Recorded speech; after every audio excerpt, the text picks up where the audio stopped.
I mean, they're just basic pants, shirt, and all these people were already in the water. So Ron is off today. This is his day off. Sorry, Ron. That's okay. So he's here. Okay, Lieutenant, come on. And you're going to see what parts these people played. Lieutenant Sopko, he's worried about getting the boat out in the water. So before we get to that part of it, let's kind of introduce some of the people that were also in the water at that time. Okay, who we got here? Kenny. Kenny, come on up. Where are you at, Ken? There you are. Come on up here, Kenny. I thought Kenny couldn't swim, but he did a fantastic job. He was in there. Thank you, Kenny. Kenny was one of our first people in, or at least in during the process. These people that I'm talking were actually, and what I'm talking about, what you're going to see up here actually were actively either in the water or in the search. And why are we here today? Is because I think they went above. I don't think I would have felt comfortable. If you weren't a good swimmer, you would not have been in that area they were in. They would have been the victims also. That's one of the reasons why we tried to keep anybody from going in there. If you saw anything on newspaper or in the any television reports, we tried to keep people not to become victims. And that's what we saw down there. If they weren't trained to at least go into that water, they would have been the next victims. So, all right. Who else we got? Lieutenant, we got Frank. He was there. Come on, Frank. You were swimming pretty good. Frank Henry.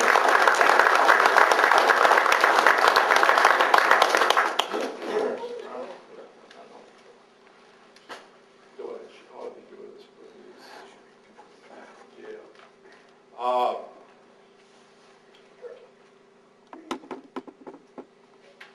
Okay.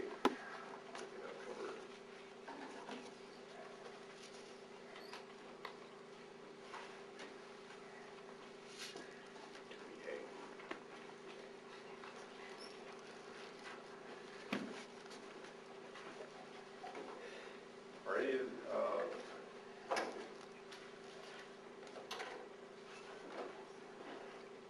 okay, there was some people that aren't here tonight.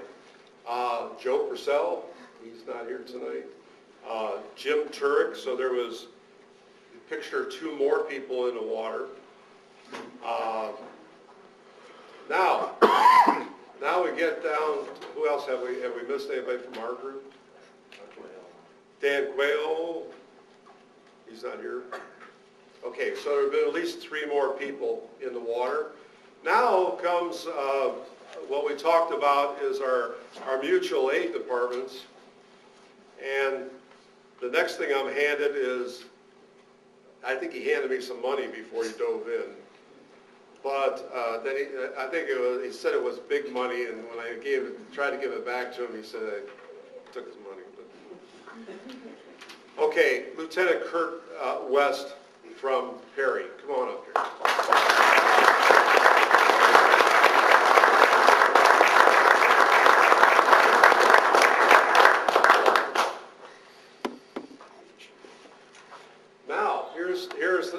Now you've got all these people. He's off today too. They all work different shifts, and that's why I really appreciate all of you coming tonight. So, yeah, Perko. Okay, we got Tom Perko, and I will definitely get. I know he called and said he couldn't make it. What I'd like to do before we go any further is at least give you out these little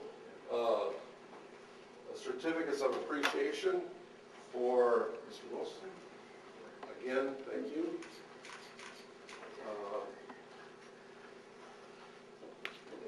Right here.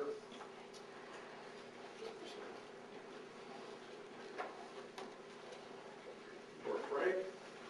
Frank, were you there? There you go. Thank you very much. Pat, thank you very much.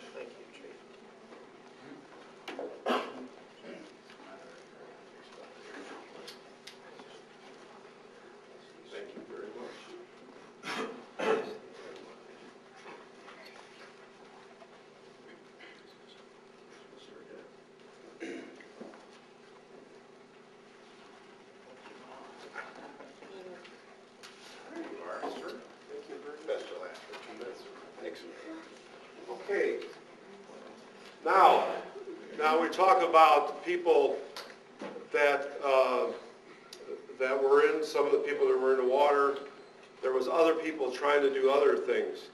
And I left this for Lieutenant Sopko to, first of all, his certificate of appreciation, but give a little bit of a background of a person that you felt kind of went on beyond their, beyond duty to help you. Christopher Meister, is he here? Christopher showed up at the boat ramp when I was launching the boat, and he was gracious enough to lend a hand because I was the only one down there launching the boat. So I told the chief I felt he needed to be recognized because he was there to help out. So Christopher. Thank you.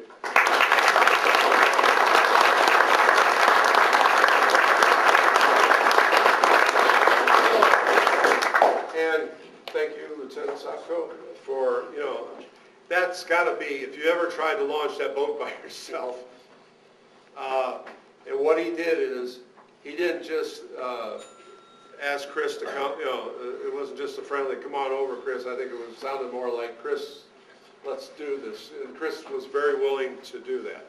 And Chris, if it wouldn't have been for Chris helping him, because I'm hearing the radio traffic of, yes, I'm at the boat ramp, but I'm trying to get it in the water.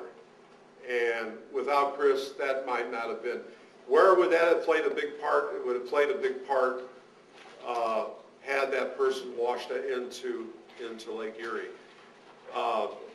So we were prepared at all sides to meet either, the worst of it. It wasn't a good outcome, but I think what you can see up here is that everybody tried their best. They did the best they could do for that situation. Not every situation is going to come out with a great, well, you're heroes, you saved that person. There's going to be times when the outcomes aren't going to be good. But believe me, those people did things, and I think why we're doing this is they went beyond what they had to do. If that person, if any one of these guys here would have just said, I don't feel comfortable going into that water, I would not have blamed them. I could not have said, you've got to go into that water. They weren't even, there was no question. When that came out, they reacted and they did what they had to do. And like I said, I think if anything we can live with, all of us here, is the comfort that we at least were able to give closure to that family. But the outcomes are not always good. And we've kind of learned to expect that. Whether it's working a person that has a heart attack or a person, in this case, a drowning, they're not always going to be good outcomes. So I think this group, as you can see, this is just a small, there was 3 or 4 more people involved in that situation. And I want to just publicly thank everybody. Thank you very much.